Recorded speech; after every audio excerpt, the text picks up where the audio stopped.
இந்த சேனலுக்கு எதா இருந்தாலும் அது கொஞ்சம் ஆதரவு கொடுங்க. உங்க பொண்ணான கையை கொண்டு அந்த பெல்லில் தட்டிடுங்க.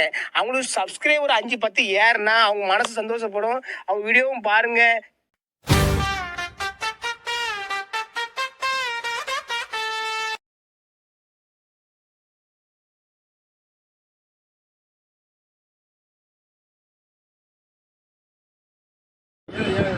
எழுத்தாளர்கள் இருக்காங்களே, அந்த அமைப்புக்குள்ளதான் பூமணி ஐயா பயணிக்கிறாரு. அதை தொடர்ந்து இறுதியா மக்கள் கலையிலக்கியம் என்று ஆரம்பிக்கப்பட்டு மக்கள் அதிகாரமா என்று இருக்கிறது.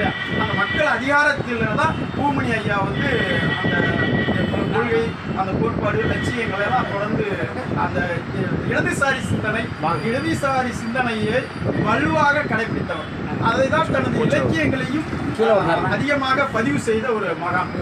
அப்படி பாத்தீங்கன்னா அவர் எந்த எந்த சாதியையும் சாராதவர், சாதி அபிஷேகம் செய்யாதவர், இந்த சாதியை பற்றி எழுதாதவர்.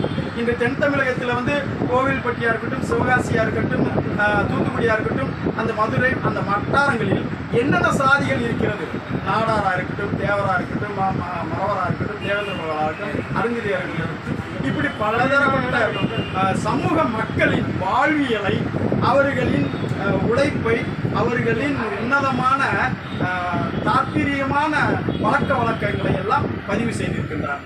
அவரை தேடி யாராவது சாதி ரீதியாக போனீங்கன்னா அவருக்கு பிடிக்காது. ஏன்னா சாதியை சொல்லி வராதிங்க. இதற்கு ஒரு முத்தாய்ப்பான ஒரு தகவலை இவருடைய மாமன் முறையான சாகித்ய அகாடமி விருது பெற்ற எழுத்தாளர் சோ. தருமன் அவர்கள் இவருடைய நினைவஞ்சலி கூட்டத்திற்கு நான் கோவில்பட்டிக்கு சென்றேன். சென்னையில் நடைபெற்ற கூட்டத்திற்கு சென்றேன்.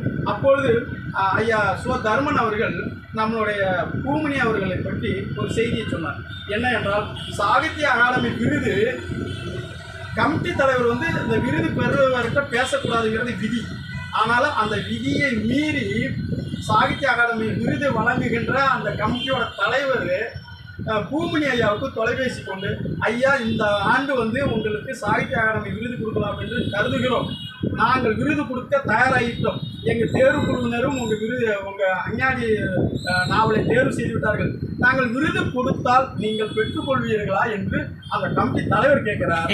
அப்போ நம்ம பூமணி ஐயா என்ன சொல்கிறார் என்றால், பாருங்க, விருது இலக்கியத்திற்கான விருது என்றால் நான் அதை மனமுவந்து ஏற்றுக்கொள்கிறேன். தலித் எழுத்தாளர் என்கின்ற போர்வையிலேயோ, தலித் என்கின்ற பார்வையிலேயோ எனக்கு அந்த விருது கொடுக்க நீங்கள் நினைத்தால் அந்த நினைப்பை என்னோடு கைவிடுங்கள். அது போன்ற விருதை நான் பெற விரும்பவில்லை என்று அந்த கமிட்டி தலைவருக்கு அவர் சொன்னதான ஒரு செய்தியை ஐயா சோதர்மன் சொல்ல அந்த நினைவஞ்சலி கூட்டத்தில் நான் கேட்டேன். இது எப்படிப்பட்டது? இன்று ஐயா சொன்னது போல எல்லாரும் விருது பெறுவதற்காக ஆவலாக அல்லது விருது பெறுவதற்காகவே எழுதி கொண்டிருக்கிறவர்கள் மத்தியில் பூமணி அவர்கள் விருதுக்காக ஒருபோதும் எந்த படைப்பையும் எழுதவில்லை. அதே போல தனிநபருக்கான விளம்பரங்களை அவர் எப்போதும் தேடிக்கொண்டதில்லை. ஐயா இந்த மாதிரி நூல் வெளியிடணும், ஐயா இந்த மாதிரி ஒரு நிகழ்ச்சி தலைமை தாங்க, அதெல்லாம் என் வேலை இல்லை. என் வேலை எழுதுறது,